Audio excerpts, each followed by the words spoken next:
I came home from my chemotherapy session to find my bed sheets gone. My sister-in-law said, "We burned them.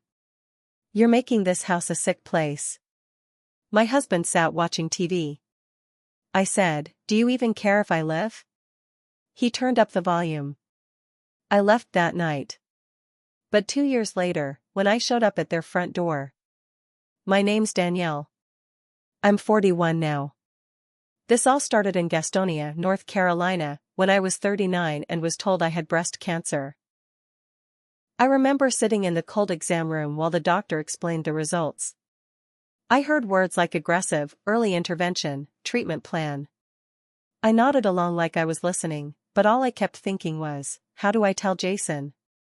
Jason was my husband. We'd been together 12 years. He wasn't perfect, but he was steady. A construction foreman who worked long hours, didn't say much, but liked his routine. I was the one who handled the home stuff, groceries, bills, and keeping our little life running. When I told him, he didn't say much. Just stared at the floor and said, "We'll get through it." That was it. For a while, he drove me to chemo. The first few sessions, he sat in the waiting room. But after that, he stayed in the truck. Said the smell of the hospital made him feel sick. Then came the excuses: the job site needed him early, his back hurt, the truck needed an oil change. Before long, I was getting rides from our neighbor Trish or using the city bus. I didn't argue. I had bigger battles to fight.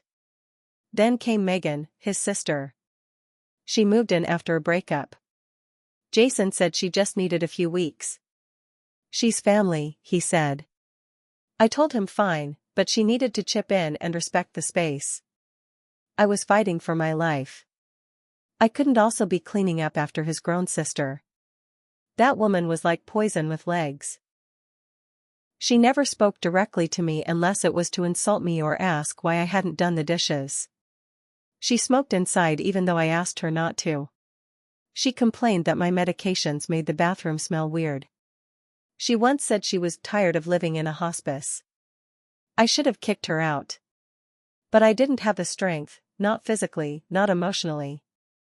I was clinging to life, barely sleeping, trying to survive. One afternoon after a brutal session, I came home exhausted.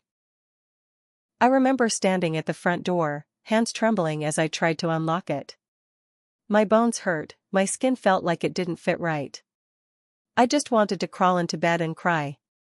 I walked into the bedroom and stopped. My sheets were gone. The bed was stripped bare. The smell of bleach hit me in the face. I checked the closet. Nothing. I looked in the laundry. Empty.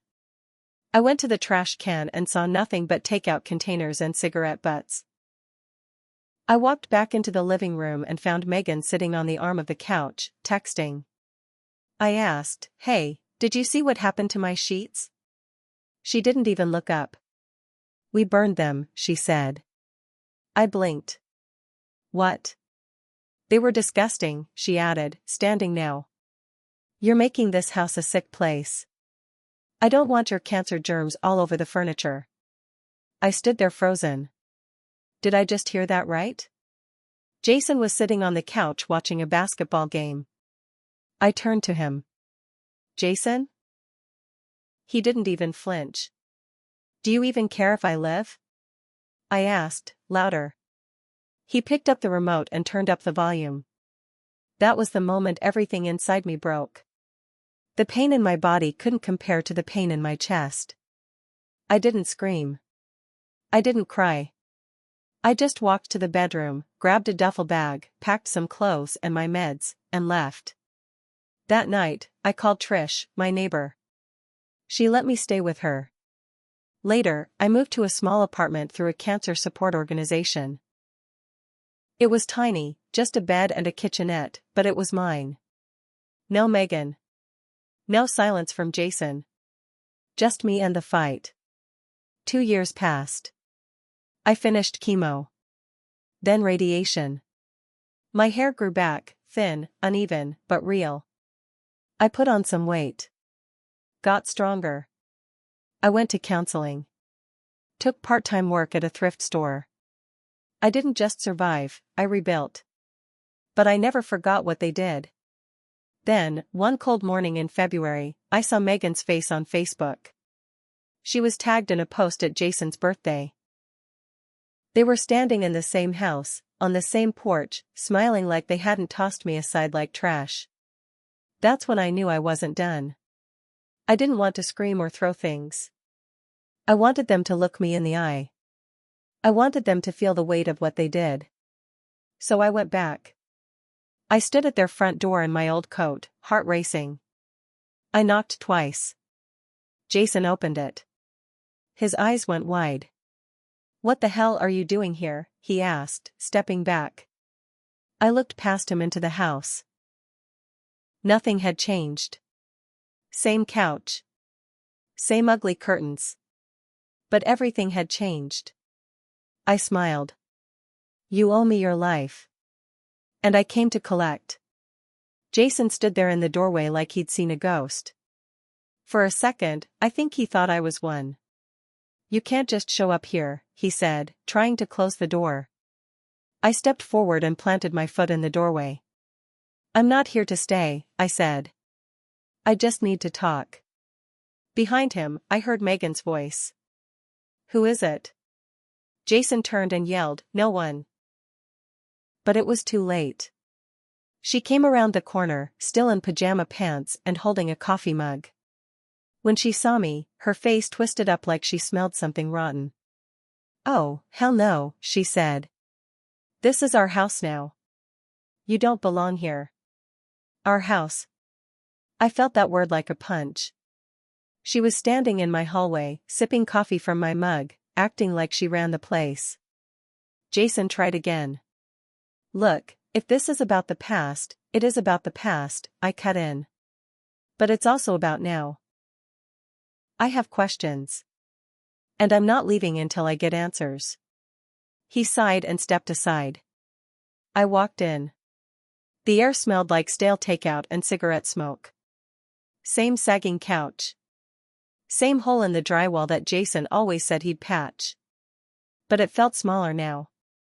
Not because the house had changed, but because I had. "I gave you everything," I said, turning to him. "I loved you.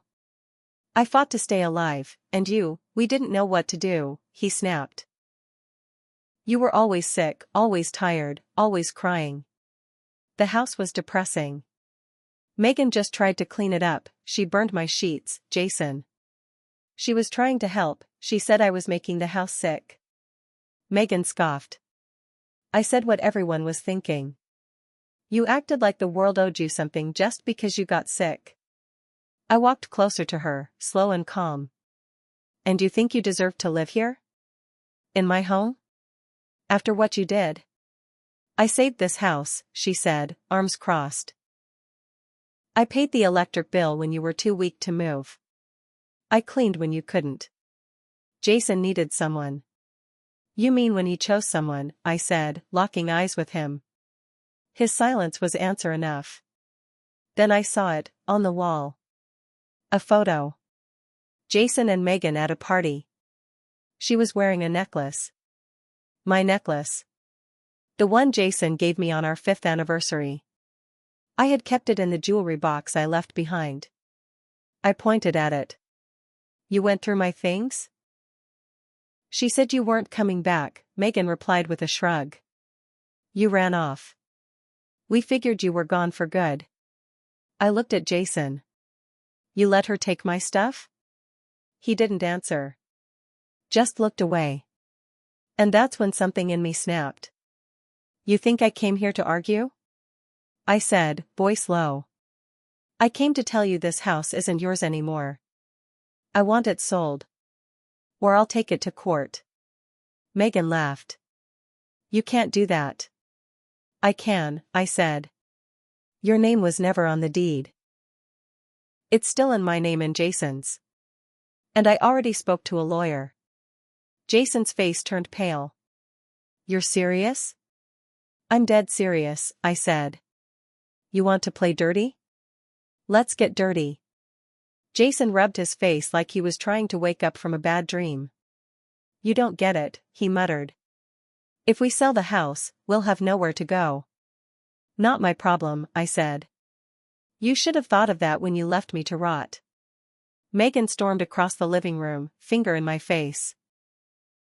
You think you can just walk in here after 2 years and take everything? You don't have a case. You abandoned this house. I turned slowly toward her. I have medical records. I have proof of where I was living. And I never signed over my half of this house. Which means legally, you've been squatting in my home. Jason started pacing. We've been paying bills here the whole time. Doesn't that count for something? It might, I said. But not enough to make your name appear on a title that never had it. I checked with the county. I'm still listed. Megan opened her mouth to argue, but I cut her off. And by the way, your little "we burned your sheets" story? It's part of the court filing now. Along with photos, witness statements, and every damn text message you ever sent. Jason's eyes narrowed. You've been planning this. I smiled. Yes. Then I dropped the real bomb. You remember David? The guy I used to work with at the bank? Jason nodded slowly, suspicious. Well, I said, turns out he became a private investigator after he left. And he helped me find something interesting. Megan's face went white. I turned to her. Funny thing about you and Jason being just family. I have photos. Dates. Hotel receipts. From right after I left. You weren't just playing house, Megan. You were playing wife. Jason's face turned red. That's a lie. Then explain the matching tattoos, I said, pointing to the inside of his wrist. A small cursive M, Megan's idea of subtle. She backed up. You don't understand, Danielle. We didn't mean for it to happen. You mean the part where you moved into my home, wore my clothes, and slept with my husband? I snapped. Which part didn't you mean? Jason looked ready to explode. It wasn't like that. You let her take my things, I said. You let her treat me like I was trash. And now you want sympathy? I was lost, he muttered. You were comfortable, I said. You wanted a clean, easy life without the mess of a sick wife. So you let her crawl into my spot. You turned up the TV and blocked me out. But I never died, Jason. I got better. And now I'm here. He looked down, silent. Megan looked like she might scream. Then came the final twist, something even I hadn't planned. Behind me, the front door creaked open. Trish, my old neighbor, walked in. Hey, she said, holding up her phone. Lawyer's on the line. She wants to speak to Jason and Megan directly. Says we've got a case strong enough to push eviction in 3 weeks if they don't agree to sell. Jason stared at her like a deer in headlights. You told her to come? Megan hissed. I told her everything, I said. And guess what?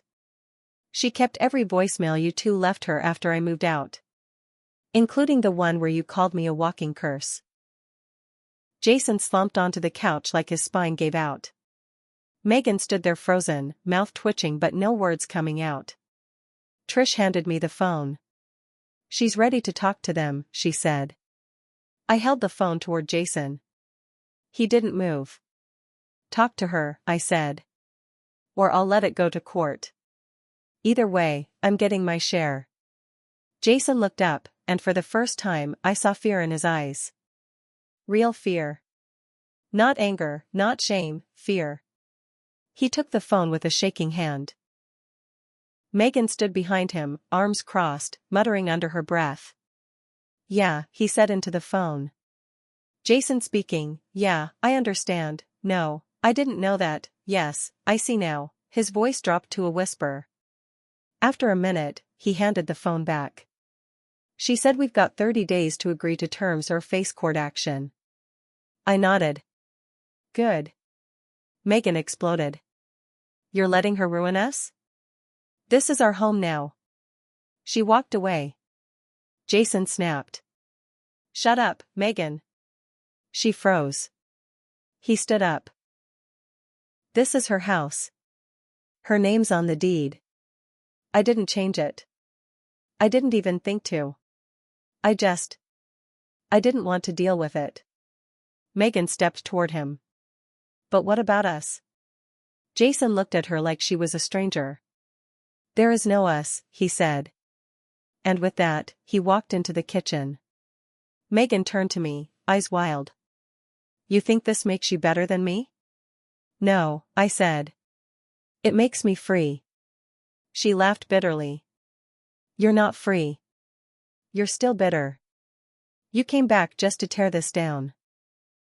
Damn right I did, I said. You burned my bed while I was fighting for my life.